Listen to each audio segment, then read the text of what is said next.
Yeah, hey, Bennett. Good morning, my relatives. This is Mark Charles, or good afternoon, actually. It's just afternoon a little bit. And I'm sitting down with my second cup of coffee.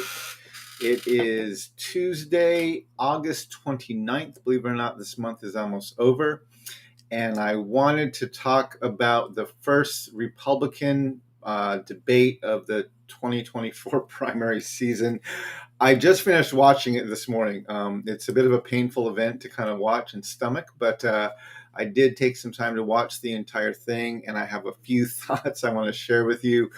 But before I begin, let me do as I always do and acknowledge that I'm speaking to you from what's now called Washington, D.C. These are the traditional lands of the Piscataway. I want to honor the Piscataway as the hosts of the land where I'm living. I want to thank them for their stewardship of these lands. And I want to just state how humbled I am to be living on these lands today. So if you have a minute, grab your cup of coffee, and I'd like to talk to you about the Republican debate of the first debate of the 2024 primary. It had 8 candidates on it. It took place in Madison, Wisconsin last week, Wednesday. I was not able to watch the debate live just because I was traveling on Thursday and I had to spend some time packing and getting stuff ready for my trip coming up. So I was not able to watch it that night. And I recorded it and I tried to stream it throughout the weekend, but it was, it was a painful event to watch. Um, but yeah, if just before I get into that, when I was traveling last week, I went down to Denver and I took part in. It's called the Histories of Christianity in Our City, and it's a gathering of a lot of different churches and groups in Denver who are looking at the histories of Christianity, not just a single history, but the stories of different churches and different people and what went into make the faith community within the city of Denver. And they asked me to come in and speak. This was their inaugural event. It's a 10-year project, and this was their inaugural event, and they wanted to hear about the influences of the doctrine of discovery and the way that that impacted the church in Denver.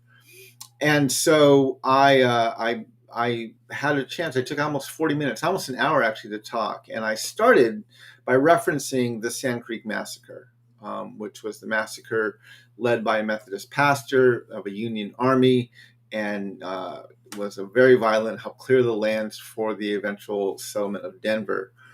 But I then went back and I put all of that massacre in context of the doctrine of discovery and the notion of manifest destiny and the myth of American exceptionalism. And then I ended back around with that massacre. And it was a very powerful presentation. And I received a lot of really positive both feedback and encouragement of people who were really had their kind of thoughts and visions changed by that presentation. So anyway, I was very honored to be a part of that. I posted a few pictures on my social media. This was a picture of myself when I was there. And I had the opportunity to meet, I'm going to share this with you, Brandon Washington. And he is the author of this new book called A Burning House.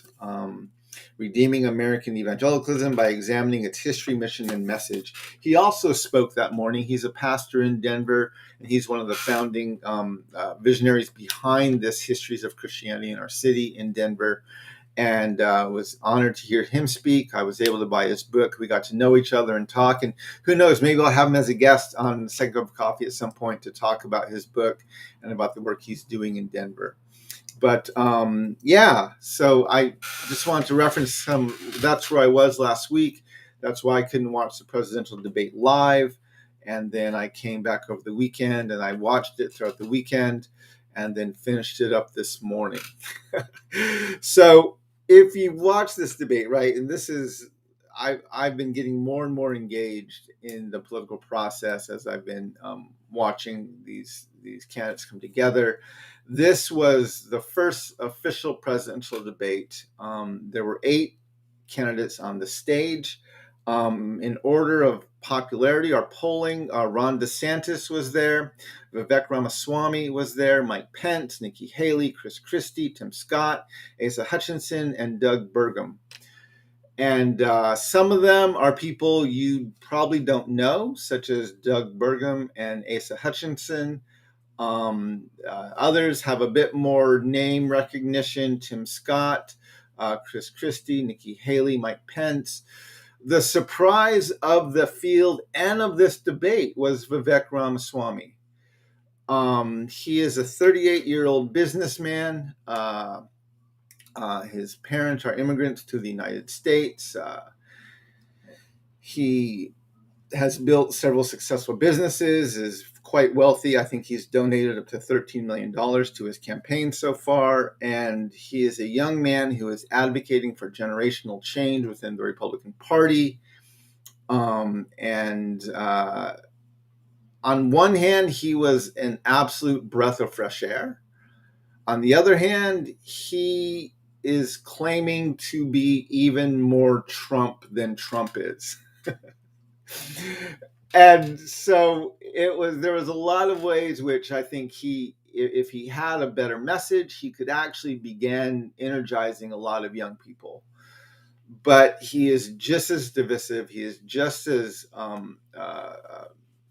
seeped in the myth of American exceptionalism and all of these other things as Trump is, as well as these other candidates. And I found him to actually be very off-putting. I was very annoyed by him throughout the entire campaign. I thought he had a real opportunity through the entire debate.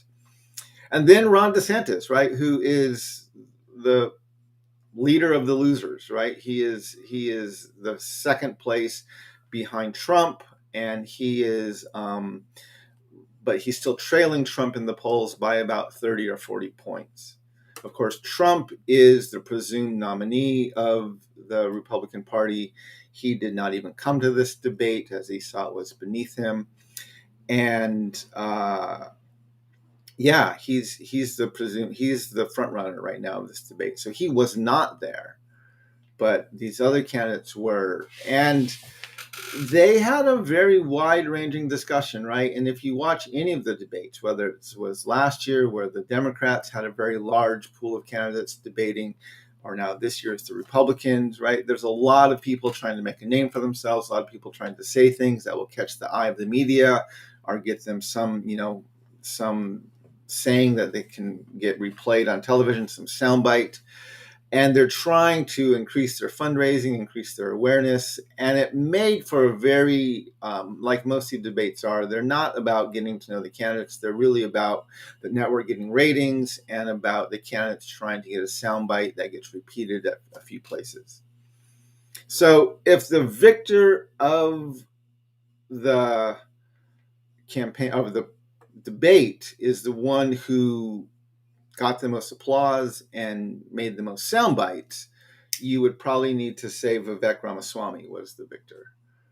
He was spouting one-line phrases and one-line verbal attacks throughout the debate. He interjected himself.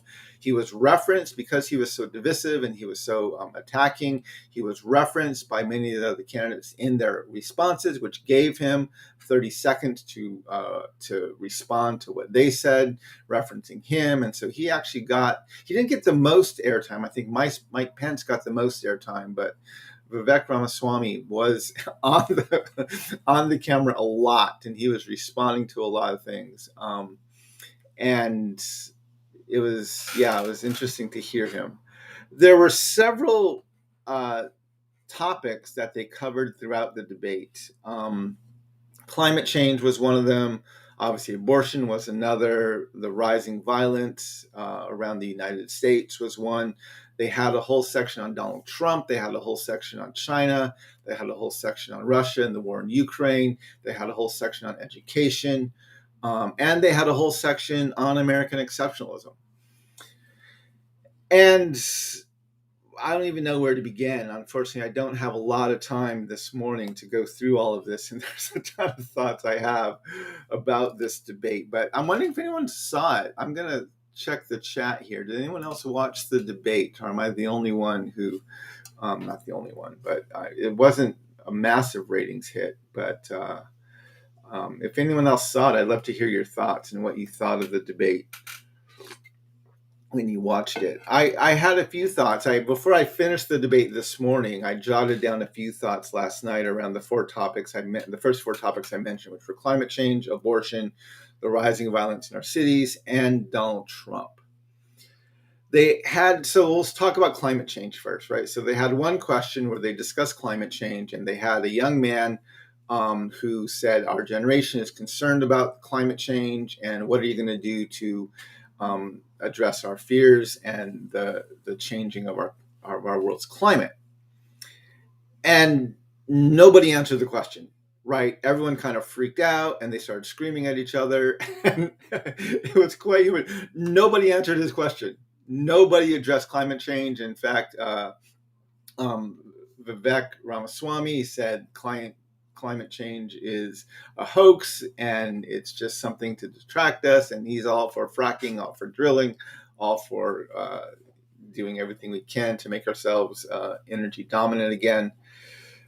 And it was a fascinating question, right? They asked a very legitimate question about the climate crisis, even of governors like Ron DeSantis, who today is about ready to receive a Category 3 hurricane, and none of them could bring themselves to answer a question about what they would do about climate change.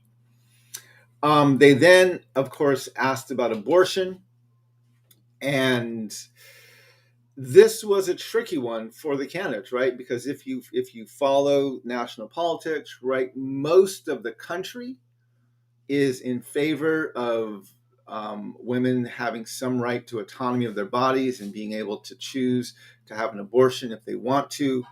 But the Republican Party has taken a hard line to the right and is working to get an all-out ban of abortion, which is actually not even what their party wants, but it's what they're driving for. And so the candidates were all trying to walk that tightrope where their party is absolutely trying to ban abortion at every level, while the Republican members of the party, the people who are voting Republican, are actually saying, no, we want to have this right. Women have right to have some autonomy over their body. And so the candidates are trying to walk the line. And it was fascinating that probably the two candidates that came out the strongest in that section was Mike Pence, who started quoting scripture and talking about his religious beliefs, and then Nikki Haley, who said, I'm pro-life, but we have to deal with the reality, and this is where the American public is at today. And she took a much more moderate stance. And then everyone else just started screaming at each other. And so there was a lot of, there was some decent discussion about that topic.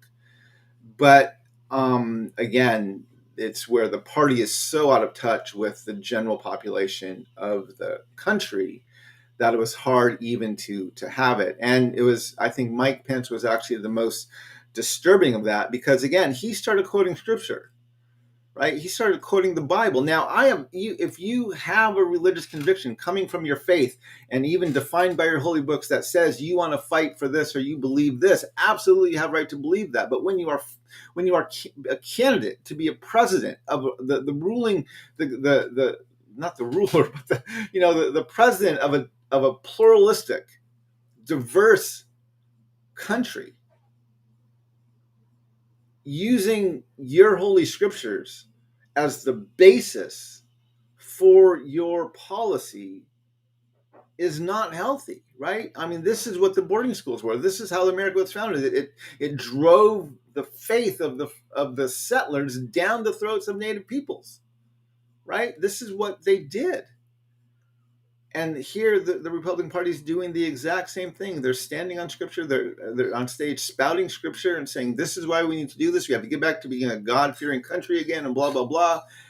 And it's, even though I'm a Christian, I have very strong beliefs about my faith and where they come from. When I ran for president, I pretty much told myself, yes, I'm running for president, but I'm not running to make my nation Christian. And if the only basis I have for a policy I want is what it says in the holy book, in the Bible, or in my holy book, or in the Bible, then I probably shouldn't be advocating for that. If I can't make a broader moral argument, then I can't ask this entire country to bow their knee to my faith because this is what I believe. Rather, I should be able to make a much more broader moral argument. So anyway, that was one of the debates. The next two I'm just going to mention very quickly because I actually have something I need to get on in just a few minutes. But they then talked about urban violence and shootings and violence and crime rising throughout our country. And of course, everyone talked about law and order. Everyone bemoaned the whole idea of defunding the police. And no one talked about how we have a gun epidemic in our nation, right? It was all, we need law and order, we need to enforce our laws, and we need to get back to becoming have a strong police presence. And what was fascinating about that was right after that, they asked about Donald Trump. And if he were convicted, would they still support him? If he were convicted, found guilty, and yet still won the nomination, would they support him? And the general sentiment, there were a few on the extremes, but the general sentiment of the 8 candidates were, our criminal justice system has been weaponized. Donald Trump is being treated unfairly. And we would support him, right? There were a few on the extremes, but that was the general sentiment. And it was fascinating. It was absolutely fascinating to hear them talk about the weaponization of the criminal justice system because Donald Trump, a white landowning male from the upper echelons of the 1%, was being accused of committing crimes and being held accountable. And now suddenly the criminal justice system is a weapon being used for political purposes. But when we're talking about violence on our streets and a gun epidemic and shootings and mass violence, now we just need to fund the police stronger and get more law and order in there. And the criminal justice system is great. And it was a fascinating way to watch them have that debate because and I'm going to talk about this more. I have to get going here pretty quickly, but I'm going to talk about this more on Thursday, I think. But to understand what goes on, and this isn't just Republicans, the Democrats do the exact same thing. But if you don't understand the trauma of white America and the intentional denial that candidates need to be in order to campaign to the American people to get elected, this stuff sounds like it's crazy, right? It makes no sense whatsoever. The world must watch our politics and say, what are these Americans doing? What are these people doing? But if you understand the trauma of white America, if you understand the way our nation is in an intentional state of denial, if you understand the way that we're trying to avoid so many of these topics, this stuff makes a whole lot more sense. But no one is aware. No one on that stage is even aware that they're traumatized. And so, yeah, I mean, I would love to have the Democrats come in. I would love in a presidential debate where they talk about the weaponization of the criminal justice system and say, absolutely, right? And the Democrats aren't going to make this argument because it's not going to satisfy their demographic either. But I would love to be on that stage and say, absolutely, our criminal justice system has been weaponized. Not, you're just noticing it now because it's happening to Trump, right? But this is what's been happening to people of color since the criminal justice was created, right? Enslavement, slavery is legal within our criminal justice system. Absolutely, this system is a weapon. Absolutely, this thing has been used to carry out injustices throughout the history of our nation. We absolutely need to address that. But of course, no one is going to make that argument. No one's going to make that argument. And this is the challenge with these debates. Anyway, my relatives, I know this is short and I have to leave you waiting to finish this conversation. I'm drinking my second cup of coffee, but I also have a few other meetings I need to run to today, and so I'm not able to finish the whole thought here. But I will come back on Thursday and I will have a more full discussion about the trauma of white America, about the rest of the debate, and about what we need to do to engage better as citizens of this country when our leaders are so absolutely on. And I'm not just talking the right, please. This was a Republican debate. It was clearly on able to be observed there, but the Democrats do this just as effectively as the Republicans do. And so don't let yourself off the hook if you're a Democrat thinking, oh yeah, if our party had done this, it'd be so much better. That's a lie. So, but this is national politics. And if you want to become president of this nation, you have to tell the white landowning men of both the Democrat and the Republican Party how exceptional they are. You have to feed into their denial of their own history. You have to have an intentional memory loss regarding what this nation was built on and buy into the lie that we used to be great or we are great and the other party is destroying our nation's greatness. It's a sad state of affairs, but that is the challenge we face right now. Anyway, I hope these things are helpful. Again, I'll come back on Thursday and we'll talk more about this debate. I'd love to hear your questions. Feel free to put them into the comments or to message me online, but I'd love to hear your feedback about some of this, and I'm looking forward to picking up the discussion on Thursday. So, yeah, my relatives, walk in beauty, and may we all learn how to walk in beauty together. And hakone.